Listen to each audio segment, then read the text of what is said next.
Amẹ́ríkà ọ̀tẹ̀ yìí o. Amẹ́ríkà ọ̀tẹ̀ yìí o.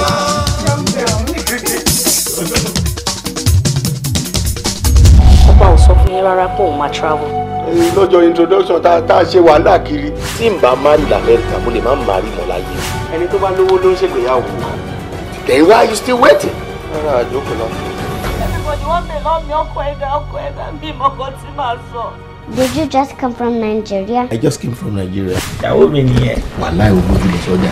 Kò lè ṣàánú ọmọdé kó má fẹ́ kó ṣe rẹ̀ léṣe sí mi lọ́rùn. There is need for us to do something too. That's my daughter. O ti bí mo rí òde lè sọ fún mi. Everything to change in Liban. Nàìjíríà náà ṣe ń jì. Where did I go wrong? Boy, I know how much I spent to bring you to the States. Meet Pogba, my boyfriend. O gbé mi sílé onítorí kó ń bínú sí mi, o gbọ́kùnrin mi wálé.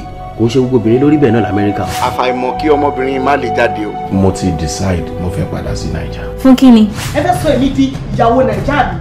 Tell that idiot Pogba to leave this house now. Yeah. Yeah. If you point your finger one more time, you regret Wọ́n bí ẹrẹ́. Don't you ever try Wọ́n that. bí ẹrẹ́. Àbájọ tí àwọn èèyàn fi ń sá fún ẹ. This is America.